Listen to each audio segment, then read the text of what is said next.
ഇത് കണ്ട നിങ്ങൾ പയ്യോളിയിൽ നിന്നുള്ളൊരു കാഴ്ചയാണ്. പയ്യോളിയിൽ നമ്മളവിടെ ഒരു കോൺക്രീറ്റ് വാൾ നിർമ്മിക്കുകയാണ്.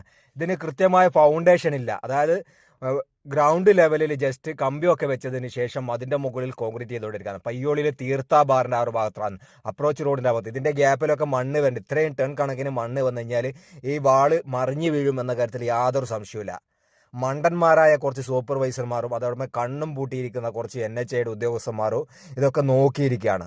ഇതൊക്കെ മണ്ണൊക്കെ ഫില്ല് ചെയ്തതിന് ശേഷം ലാസ്റ്റ് ഒരു ദിവസം ഉരുണ്ട് മറിഞ്ഞ ആളുകളുടെ തലയിലോ അല്ലെ വാഹനങ്ങൾ പോകുമ്പോൾ വീണിട്ട് പറഞ്ഞിട്ട് കാര്യമില്ല. ഇത് കൃത്യമായി ഇപ്പോൾ തന്നെ ഇടപെടേണ്ട വിഷയമാണ്. അധികാരികളുടെ ശ്രദ്ധയിലെത്തുന്നത് വരെ പരമാവധി ഈ വീഡിയോ ഒന്ന് ഷെയർ ചെയ്യുക എന്ന് മാത്രമാണ്. എനിക്കതല്ല മനസ്സിലാവാത്തത്. ഇത് എൻ്റെ ഒരു സുഹൃത്ത് അയച്ച വീഡിയോ ആണ്. അപ്പം നമുക്കുള്ള ഉത്തരവാദിത്വം, അതായത് പൊതുജനങ്ങളും എന്നെപ്പോലെയുള്ള ആളുകൾക്കുമുള്ള ഉത്തരവാദിത്വം പോലും ഇവിടെയുള്ള NHA ഉദ്യോഗസ്ഥന്മാർക്കും അതോടൊപ്പം വർക്ക് എടുക്കുന്ന എഞ്ചിനീയേഴ്സിനും ഇല്ലേ എന്നാണ് നമുക്ക് മനസ്സിലാവാത്തത്. പരമാവധി ഒന്ന് വീഡിയോ ഒന്ന് ഷെയർ ചെയ്യുക.